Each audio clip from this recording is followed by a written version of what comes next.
You were born into an age of reason, an age of science. All the sorcerers are dead, and all the spells lost to time. The Djinn, if it existed, would be all there was. Imagine that. The only magical thing in a rationalist world. A vulnerable world of disbelief, where no reason would ever rescue you, nor science save you. He would have a fine old time, wouldn't he?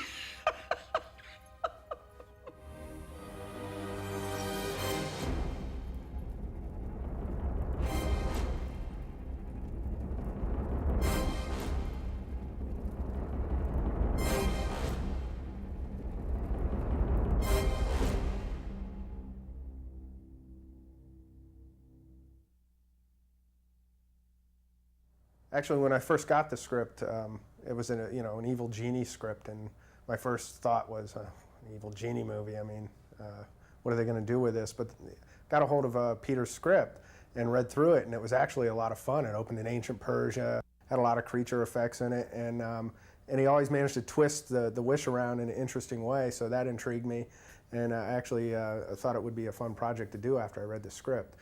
Hey, Mark. Hey, Mark. Stand by, background, stand by. Action! The original developing company came to me and said, have you ever thought about writing a movie about an evil genie? And my reaction initially, I got to admit, was the same as everybody else's might be, which was, no. But they gave me hundreds, literally hundreds of Xeroxed sheets of research material. And it was very, very interesting. A Djinn once freed can use the stone to bring forth his race to our reality and overwhelm humanity. Then activate it by finding the human who woke him into this world and granting him 3 wishes. He's not some nameless primal boogeyman force that chases nubile teenagers around and kills them with garden implements. He's a guy that has an agenda. He's a guy, from the Djinn's point of view, he's not a bad guy. He's just looking out for his own kind. We just happen to be the enemy. Make your wish.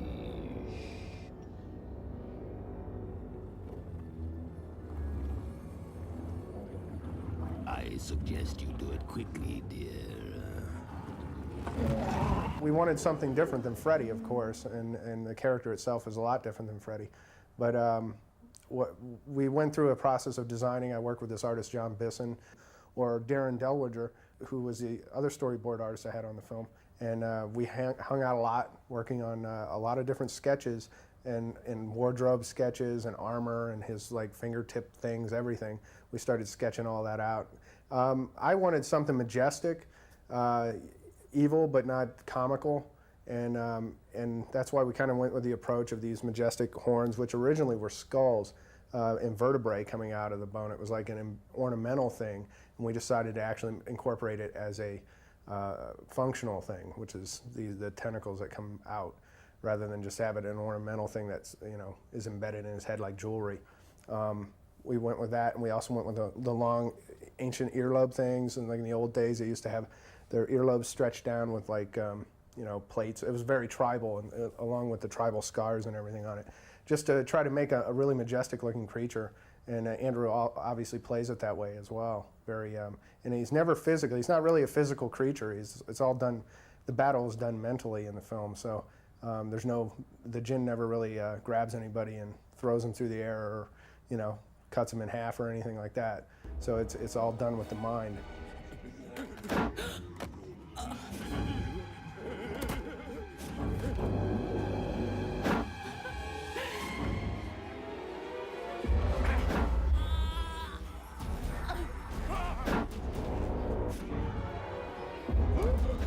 Let me start by saying that it's not a genie in the true sense of sort of rub a lamp and get your 3 wishes. It's in keeping really with the old Persian mythology of what a Djinn was, which was really a malevolent spirit, a sort of a trickster who had been sort of kept in in isolation for, could be for thousands of years, whether it's a lamp. In this case, it's a crystal. It's a red fire opal. Basically, playing the character was a blast for me because I got to do the special effects makeup, which is the Djinn, the sort of the horror face, and I also got to play the sort of the human alter ego of this monster. By the by, where is that tasty little sister of yours today?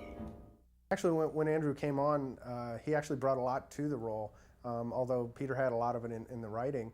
When he's in human form, he plays Demarest, who is kind of a suave, although sinister-looking character who has to be able to pull a wish out of somebody. So he has to, you know, he has almost this Christopher Lee thing going on, whereas he stares down his opponent and eventually solicits a wish out of him. And it's all in wordplay.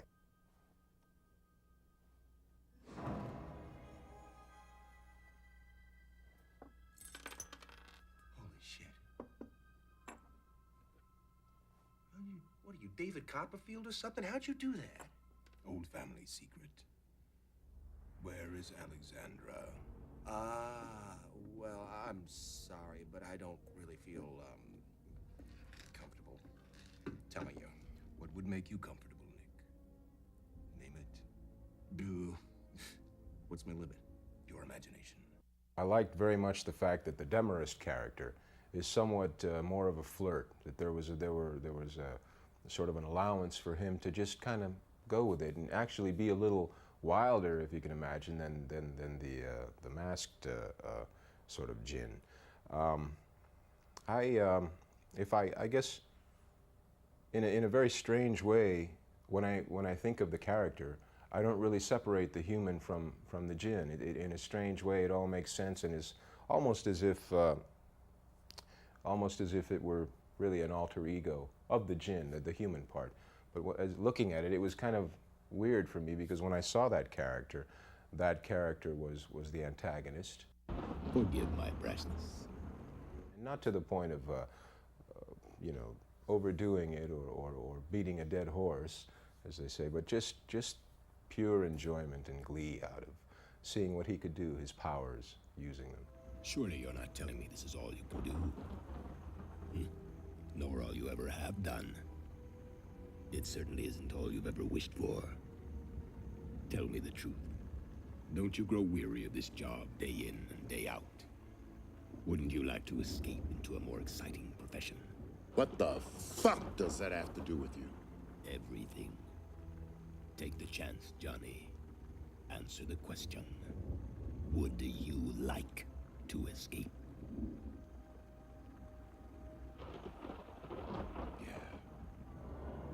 As you wish.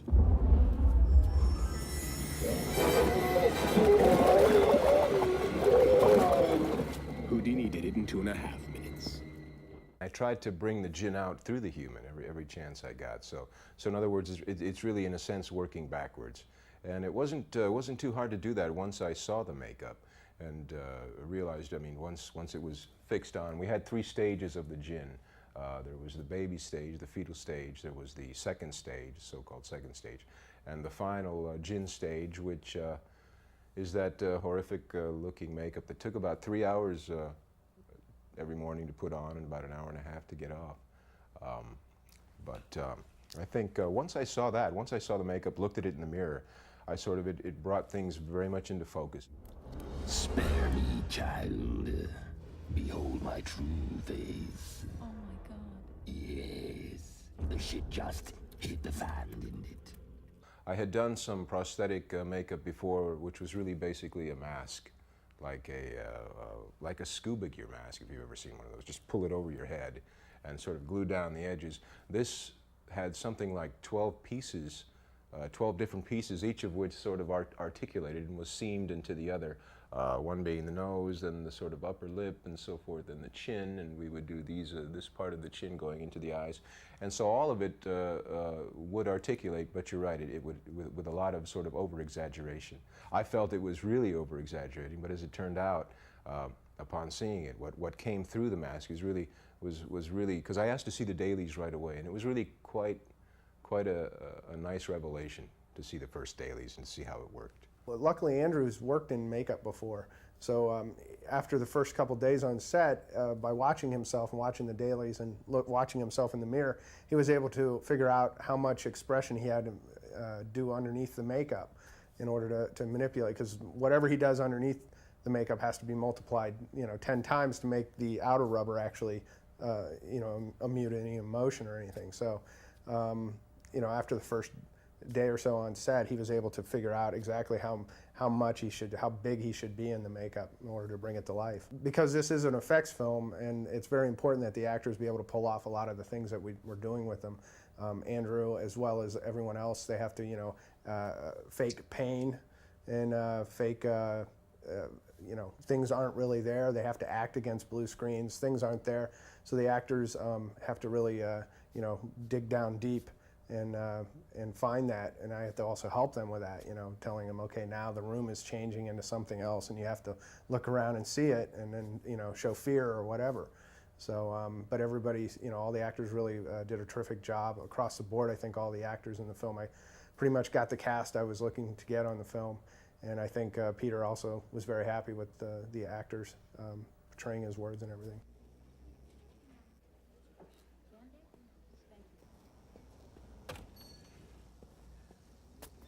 Look, how many times I gotta tell you? Hey, you left customers in there. That's not a good way to run a business. Don't tell me how to run my business. You're a fucking bum. Well, you don't tell me how to run my life. You're a fucking prick. I'll talk to anybody I want to. You don't own this fucking sidewalk. You wanna know something? I do own this fucking sidewalk. You wanna know why? Because I pay fucking taxes. Fuck you. No, fuck you! And 3, 2, 1!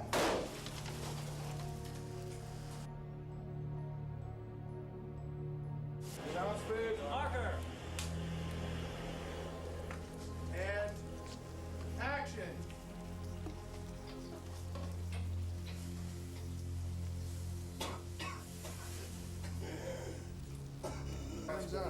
I'm not the kind of director who goes, well, I don't want to shoot effects in this movie because, it's a psychological thriller. It's not a horror film, and I'm be the first to tell you this is straight out a horror film. So. And the effects are in your face, just like the rest of the film is in your face. Oh,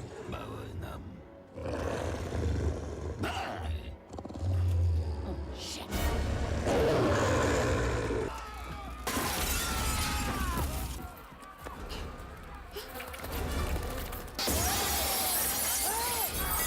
I'm totally happy with the effects work. I think came out terrific, and the visual effects as well. And that's one of the other reasons Tom Ranoni was involved. I've worked with Tom for years on various films, and as an effects supervisor, he's come to K&B on Lord of Illusions and Bride of Reanimator and a lot of other films. So I brought Tom on when we needed a visual effects supervisor, and he really was there, keying a lot of the, making sure the shots were being done right, making sure that, the optical plates were shot correctly, and all that kind of stuff. Well, I was brought in to help conceptualize and sort of, bring into the film good quality visual effects for, a very difficult budget. I'd hook up with Bob every morning and we'd go through stuff, banter about ideas where there were, like when the Djinn is Demarest in Wendy's apartment and he's holding the 4 stones. And, it was always sort of an impetus to have a morph there where he goes, to the Djinn from Demarest. But it's like, we just kind of reflect on the old antics of Buster Keaton style match cut editing and just sort of shoot it twice and cut on a blur when we whip up to each stage of, Demarest and then Djinn. That way we just sort of bypass an expensive morph, but yet we have a cool effect that I noticed a couple of nights ago really worked people at the AMC.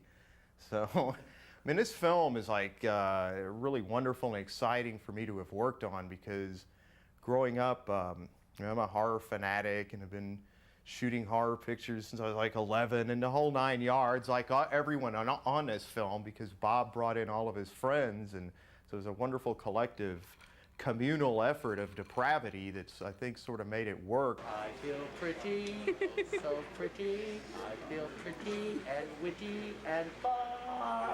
Hey, Howard,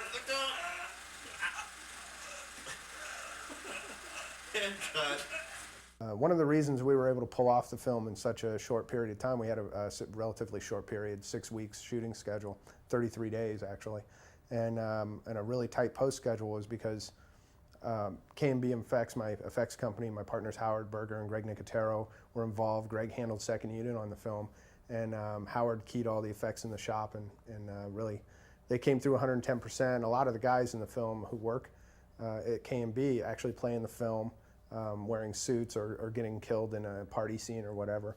And a lot of that worked out well because I was able to access those actors without having to go through a casting call, and because these guys play great in suits. They love to act in suits, and a lot of these guys stayed late after work working on their own costumes and their own makeups for the show, so they were really into it. Yeah, I need to get one of these made for me just for everyday use. Something goes under a t-shirt, you know? She's gotta wake Gino up. What you need? The scene that we'll be shooting is a very important scene. There's a bunch of statues that come to life. These are actually real statues with human heads on them. This was Gino Crognoli, who's actually the Italian stone man, and Henrik, man of bronze. And he actually went ahead, look at his arms. He waxed his arms for Bob, strictly for Bob, $35.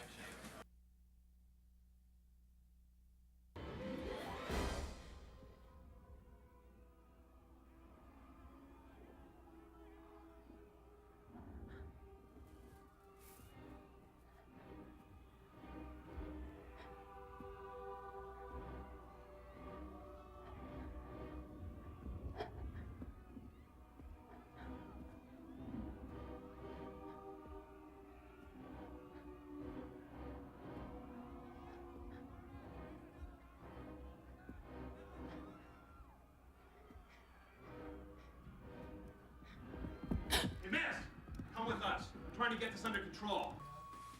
Hey, Speed. Hey, Speed. And set. Quiet. Action!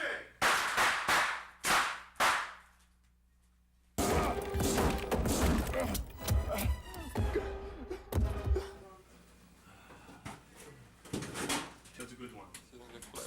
Go like this. Thank you. On action. Malin comes out. On action.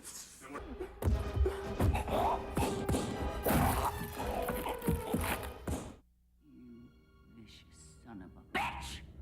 Don't approve. All right then. Fuck it. You know what I say. If you can't beat 'em, burn them, baby. You're hot! He's on fire. Go ahead, Frank.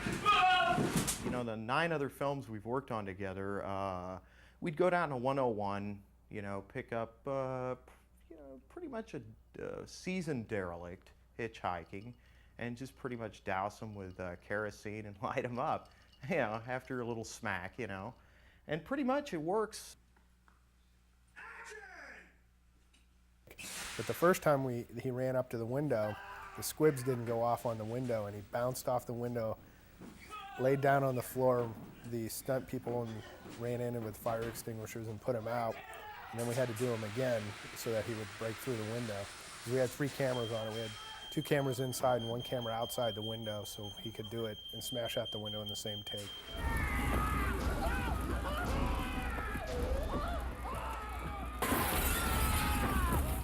Well, on the film we had simultaneous second unit running right behind first unit, picking up inserts and effect shots. So Greg was, second unit was working on the Room of Lost Gods set, and we were blowing up the statues for the finale of the film. So they were all rigged with primer cord, and we blew each one. We had 3 cameras on them and everything. And we cleared the set out because it was going to be a loud bang. So everybody went outside for coffee or whatever, and we set it off and blew it. I got it.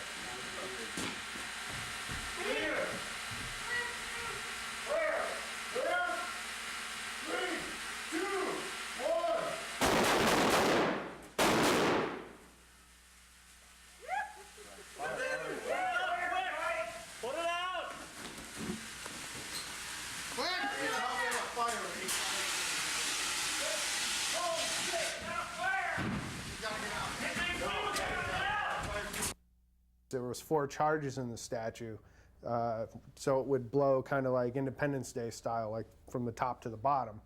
and the top layer is blue and particleized the foam. So when the bottom layer blew, the foam ignited, and so the set went up, the cameras were engulfed in flames and melting, and we're all like panicked running out of the room, you know, getting fire extinguishers, everything, and putting it out. And it was pretty funny, but there was so much smoke after that it cleared the set for the whole day. We had to shut down for a day. But those are just a few of the, you know, unforeseen things that no matter how well you plan things, there's always something that can be a little off. So you just have to be prepared to put it out and start anew the next day. I would never consider myself ever an actor, nor do I like to act. I do like to ham it up in death sequences, though. I'd be happy to work in anybody's films if they want to squib me, machine gun me, you know. I'll take some bullet hits. Action!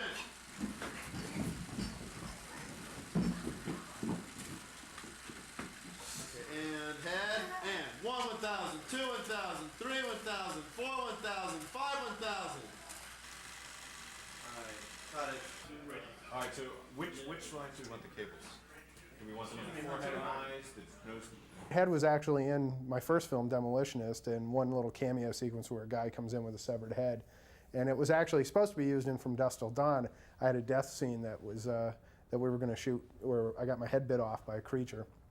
And we never ended up shooting, and we actually shot with somebody else because I had to go away and direct Demolitionist. So anyway, we had the head around, and we had this whole idea of incorporating stuff in the room into the party chaos. And one of the things was the piano, and we had the wires whip out and reverse action around me and everything. And we had a fake dummy of my head, you know, that we put the wires in and yanked it off. So that was fun because I got to, you know, die. You know, I think that's a fun thing to do in a film, is get slaughtered.